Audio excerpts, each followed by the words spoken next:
Market లో invest చేసి మీ డబ్బులు డబుల్ చేసుకోవాలనుకుంటున్నారా? సుందరరామిరెడ్డి గారి లైవ్ సెమినార్ కి అటెండ్ అవ్వండి.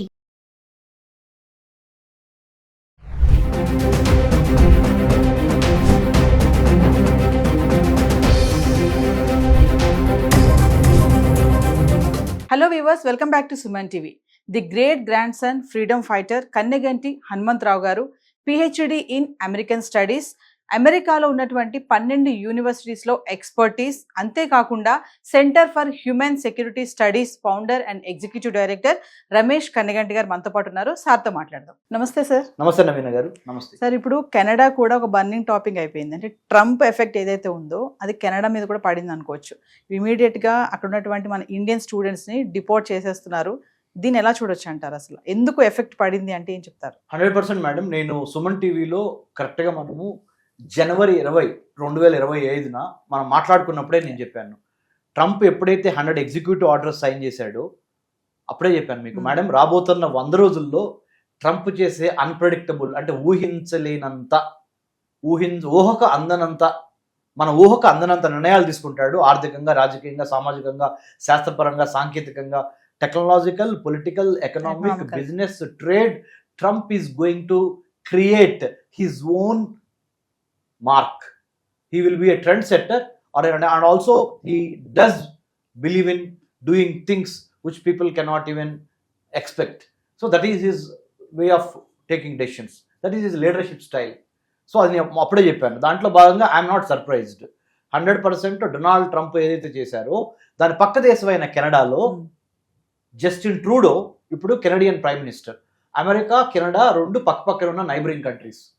మన ఇండియా పాకిస్తాన్ లాగా, ఇండియా చైనా లాగా, లేదా ఇంకొద్ది చెప్పాలంటే ఇండియా బంగ్లాదేశ్ లాగా, ఇంకా బాగా చెప్పాలంటే ఇండియా శ్రీలంక లాగా. అంటే మనకి ఎట్లయితే నైబరింగ్ కంట్రీస్ ఉన్నాయో అట్లానే ఉత్తర అమెరికా ఖండంలో, నార్త్ అమెరికన్ కాంటినెంట్లో 2 కంట్రీస్ ఉంటాయి మేడం. నార్త్, ఫర్దర్ అప్ నార్త్లో కెనడా ఉంటుంది, బోర్డర్ యువతల అంటే ఇటు అమెరికా ఉంటుంది. సో అమెరికాలో తీసుకునే ప్రతి నిర్ణయము కెనడా మీద, కెనడాలో తీసుకునే కొన్ని నిర్ణయాలు అమెరికా మీద ప్రభావం చూపిస్తూ ఉంటాయి. ఎందుకంటే you can choose your friend but you can't choose your neighbour, right? So Donald Trump తీసుకున్న నిర్ణయం ఏదైతే ఉందో, ఇల్లీగల్ ఇమ్మిగ్రెంట్స్ని ఆయా దేశాలకి బలవంతంగా బై ఫోర్స్ ఐఎమ్ డిపోర్టింగ్, అంటే ఒక ఏరోప్లేన్లో కూర్చోబెట్టి మిమ్మల్ని మీ దేశాలకి పంపించేస్తున్నాను, అవసరమైతే సంకెళ్ళు వేసి, handcuffed. This is the decision taken by president Donald Trump. Obviously నేను చెప్పాను, అమెరికా తీసుకున్న నిర్ణయం, United States of American president తీసుకున్న నిర్ణయాన్ని not only Canada but also in the days to come UK కూడా స్టార్ట్ చేసింది, Australia, New Zealand and many other countries, Japan, South Korea, many other Gulf countries, Gulf Cooperation Council countries, Iran, ఇవి ఉన్నాయి కదా మనకి, ఇటు Oman, Bahrain, Qatar, ఈ కంట్రీస్తో పాటుగా Saudi Arabia తప్పనిసరిగా వాళ్ళు కూడా ఫాలో అవుతారు. కాబట్టి it is a caveat. Caveat అంటే తెలుగులో హెచ్చరిక, ఇంకో పదము వార్నింగ్. ఏంటంటే మన ఇండియన్స్ ఎక్కడున్నా దయచేసి మీ డాక్యుమెంట్స్ ప్రాపర్గా ఉన్నాయా లేవా, మీ పాస్పోర్ట్ ఎక్స్పైర్ అవుతుందా, మీ వీసా ఎక్స్పైర్ అవుతుందా, మీరు సబ్మిట్ చేసిన financial documents to get visa to go to other countries like UK, USA, Canada, Germany, France, Australia, Japan, New Zealand, please cross-check your documents one more time. Already if you have committed mistake, don't stay in that country. Please come back. After United States of America implemented the executive order that was signed by the President Trump on 20th January 2025, will be having a cascading effect or a domino effect అంటారు. కరెక్ట్గా చెప్పాలంటే తెలుగులో ఒక పేక ముక్క వెళ్ళి ఇంకో పేక ముక్కమే పడుద్ది, అలా ప్యాక్ ఆఫ్ కార్డ్స్ పడిపోతూ ఉంటాయి. అలానే ఈ ప్రెసిడెంట్ డొనాల్డ్ ట్రంప్ తీసుకున్న నిర్ణయాన్ని అమెరికాతో పాటు Canada, Australia, Japan and then Norway, Sweden, UK, France, Germany అన్ని దేశాలు ఫాలో అవుతుంది. కాబట్టి be careful, be watchful, don't try to overstay in that particular country. So ఎందుకు సార్ ట్రంప్ తీసుకున్న నిర్ణయాలన్నీ మీరు అన్నట్టుగా ఆ దేశాలన్నీ ఫాలో అవుతాయి అంటున్నారు? ఎందుకు ఫాలో అవ్వాలి? ఏంటి రీజన్ ఏంటి అంటారు? ఫాలో అవ్వకపోతే వచ్చే ఎఫెక్ట్స్ ఏంటి? ఎందుకు ఫాలో అవ్వాలి ప్రెసిడెంట్ ట్రంప్ నిర్ణయాన్ని వేరే దేశాలు? ఎందుకంటే మేడం 1990 నుంచి లిబరలైజేషన్, ప్రైవేటైజేషన్, గ్లోబలైజేషన్ అనే ఒక ఆర్థిక విధానం స్టార్ట్ అయింది. New liberal economic policy adopted by almost all the countries in the world including India. అప్పుడు మనకి మన తెలంగాణ, ఇప్పుడు తెలంగాణ, అప్పుడు మన ఆంధ్ర ముద్దుబిడ్డ, ఇప్పుడు తెలంగాణ ముద్దుబిడ్డ అని మీరు అనొచ్చు. శ్రీ పాములపర్తి వెంకట మన నరసింహారావు గారు, పివి నరసింహారావు గారు, ఆయన వంగర గ్రామము, మరి ఇక్కడ మన తెలంగాణలో ఇక్కడ పుట్టి పెరిగిన ఆయన భారతదేశానికి 1991 నుంచి 96 మధ్య ఆయన ప్రైమ్ మినిస్టర్గా ఉన్నారు. అతి కీలకమైన దశ భారతదేశానికి, భారతదేశ దిశ మార్చిన కీలక సంవత్సరాలు ఇవి.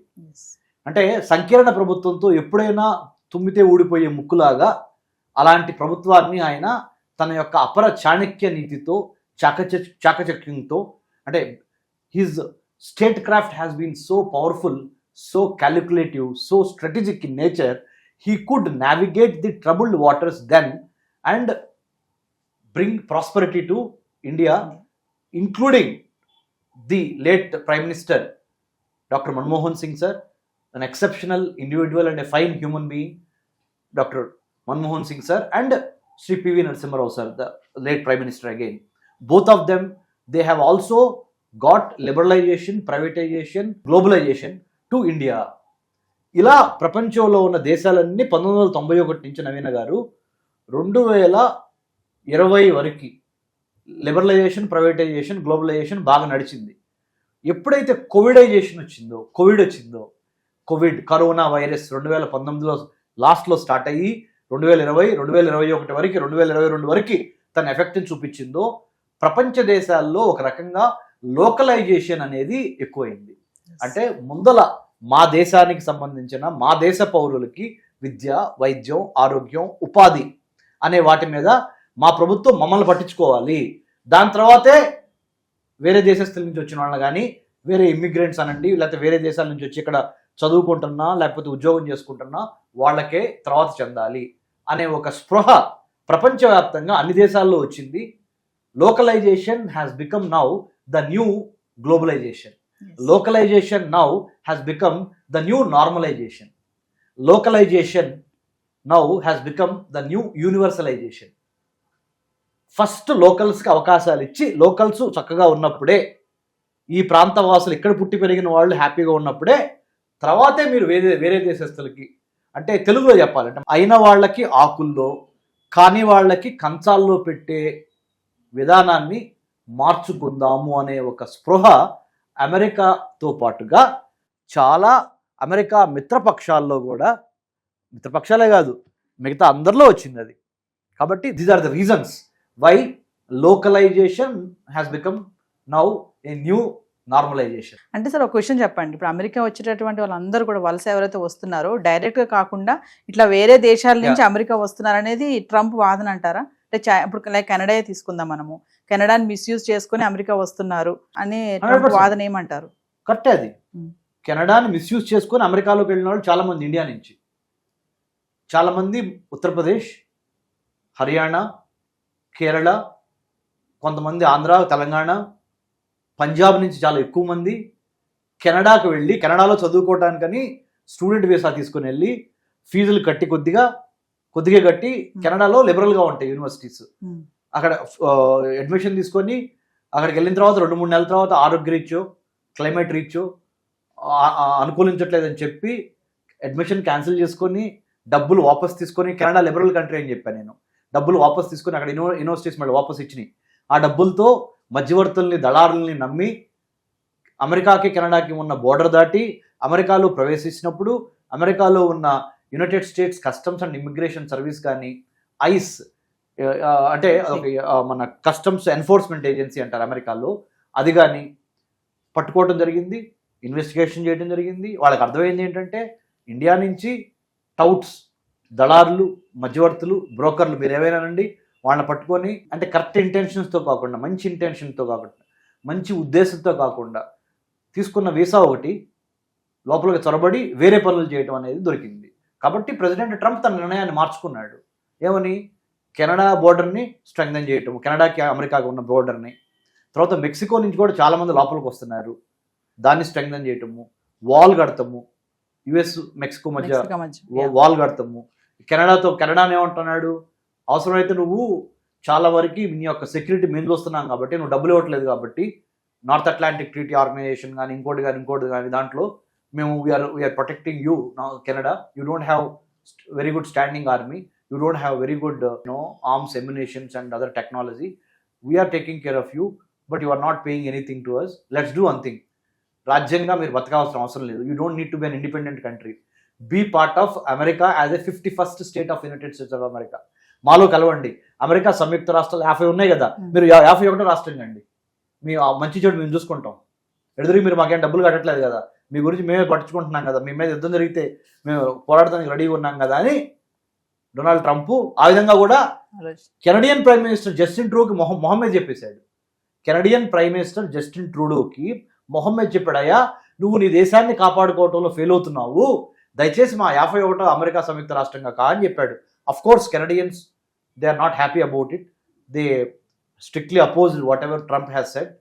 So we have to wait and see what will happen. But నేను చెప్తుంది ఏంటంటే, కెనడాని వాడుకొని భారతీయులు వేరే దేశాల వాళ్ళు కూడా కెనడాలో అడ్మిషన్స్ తీసుకొని కెనడాలో వ్యాపారం అని చెప్పి వెళ్ళి కొన్నాళ్ళు ఉండిన తర్వాత అక్కడి నుంచి అమెరికాకు వెళ్ళటం అనేది ఫైనల్ డెస్టినేషన్గా చేసుకున్న మాట వాస్తవము. దొంగ లెక్కలు, దొంగ పత్రాలు, దొంగ పేపర్ డాక్యుమెంటేషను చూపించిన మాట వాస్తవము.